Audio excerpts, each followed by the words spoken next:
Everyone is talking about the quote. You've seen the headlines. You've seen the outrage. You've seen the clips of President Trump telling the New York Times that the only thing constraining his power is his own morality.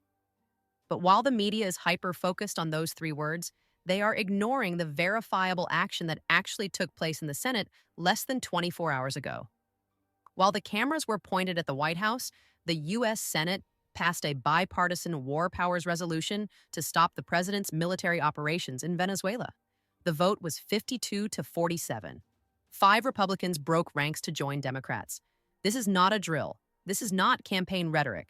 We have a sitting president openly declaring he does not need international law and a Senate explicitly voting to strip him of his war powers in response to a military invasion that has already happened. We are witnessing a direct constitutional collision between Article 1 and Article 2 of the Constitution. And yet, the mainstream narrative isn't discussing the legal mechanics of this crisis. They are discussing whether the president is mean or unhinged. They are focusing on the personality. We need to focus on the power. Because while they argue about morality, the administration has already confirmed that the United States is now effectively running a South American nation and, quote, taking the oil. Welcome to the brief.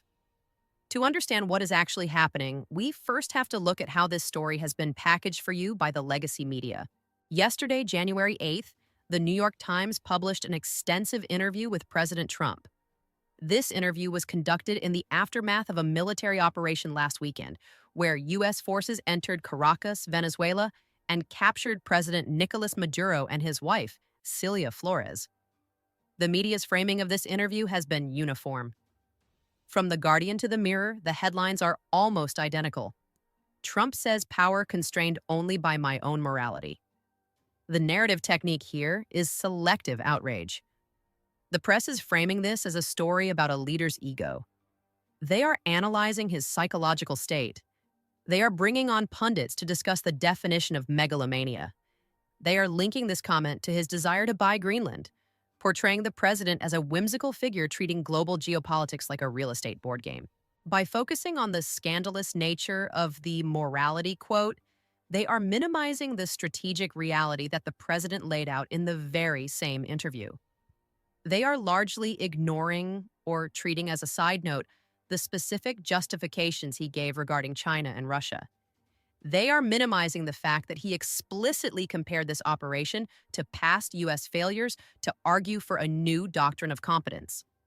And most importantly, they are burying the economic motive. The media wants you to believe this is about a man who thinks he is a king. But when you read the transcripts and look at the filings, you see something different.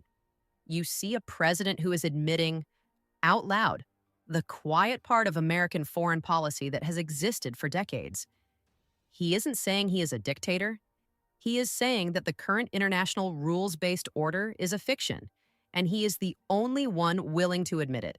When asked about international law, he didn't just dismiss it. He said, "It depends on what your definition of international law is. That is not the rambling of a madman. That is a negotiation posture." The media is framing this as a moral crisis. We need to analyze it as a geopolitical shift. They are shouting about the words. We are going to look at the leverage. Let's put aside the outrage and look strictly at the evidence. Here is what we know based on the transcripts, official statements, and legislative records from the last 48 hours. In his interview with the New York Times, President Trump was asked directly about the limits of his authority after the Venezuela operation. His exact response was, "Yeah, there's one thing. My own morality, my own mind. It's the only thing that can stop me." He followed this by stating, "I don't need international law." However, and this is the nuance the clips cut out, he immediately qualified that statement. When pressed, he conceded, "I do," meaning he does need to abide by it, but added the caveat, "It depends on what your definition of international law is." This is critical. The president is not claiming the law doesn't exist. He is claiming the authority to interpret it unilaterally. We know the administration's justification for the seizure of Nicolas Maduro is not just human rights. It is explicitly operational and economic. In the same interview, the president contrasted his operation with the failures of his predecessors. He specifically cited the Jimmy Carter administration. Quote, "You didn't have a Jimmy Carter crashing helicopters all over the place." He also referenced the Biden administration, saying, "You didn't have a Biden Afghanistan disaster where they couldn't do the simplest maneuver." The evidence shows the president is building a mandate based on competence. The argument he is making to the American public is, "I broke the rules, but it worked. They followed the rules and they failed." This is the part that should be front page news, but isn't. According to reports from The Telegraph and India Strategic, the president was explicit about the future of Venezuela. He stated that the U.S. will be running the country. He stated, quote, "We're going to be using oil and we're going to be taking oil." He claimed this would get oil prices down and that the U.S. would rebuild Venezuela in a very profitable way. This is a direct admission of resource extraction as a primary outcome of military intervention. We are not inferring this. He said it. While the president claims his morality is the only check, the legislative branch disagrees. On Thursday, January 8th, the Senate advanced a war powers resolution. The vote was 52-47.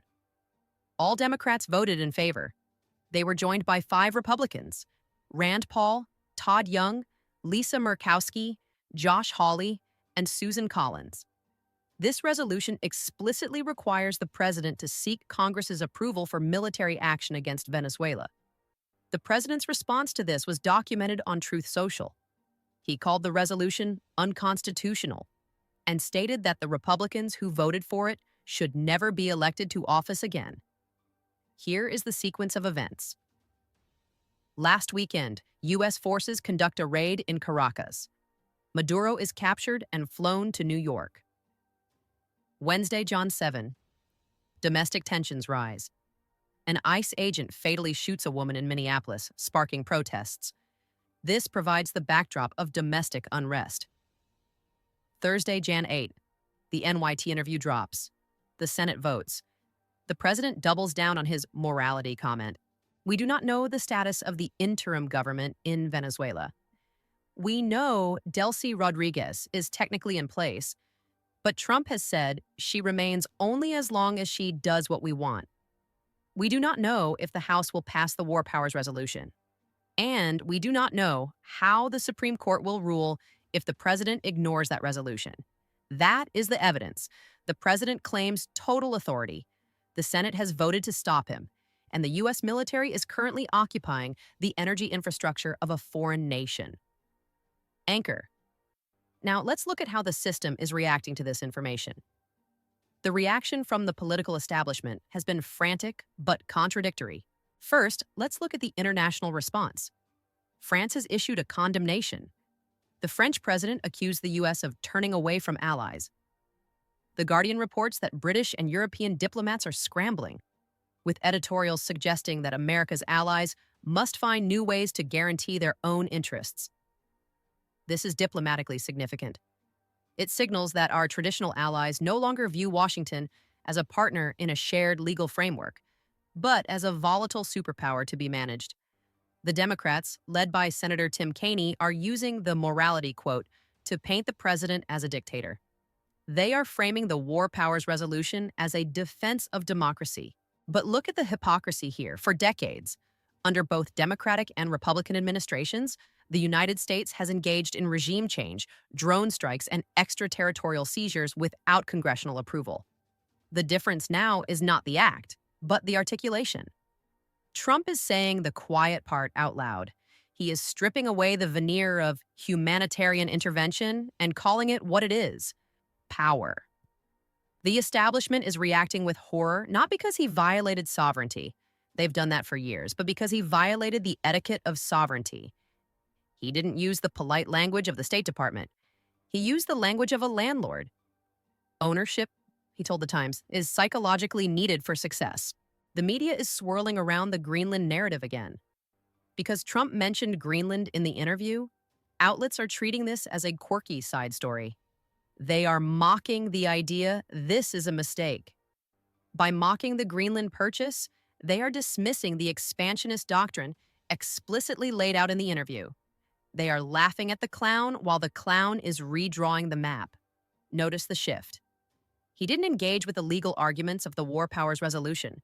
He attacked the political viability of the senators who voted for it. He didn't say they are wrong on the law, he said they should never be elected again. He is reacting to a legal check with a political threat. The system is blinking red. The media is screaming morality. The Senate is screaming Constitution. And the president is pointing at the gas prices and saying, "You're welcome." So, where does this go next? Based on the evidence and the incentives of the actors involved, we can make a specific prediction. The Senate has fired a warning shot. The media is in a frenzy. The president is feeling emboldened by what he views as a successful military operation. Within the next week, we will see a formal move from the White House to render the War Powers Resolution moot. Expect the narrative to shift from military occupation to economic partnership within 72 hours. I predict the president will announce a major deal or executive order regarding Venezuelan energy assets. He will frame this not as a military action, which Congress can regulate, but as a trade or national security economic measure, which the executive branch has broader control over. He will use the leverage of cheap oil to fracture the fragile bipartisan coalition in the Senate.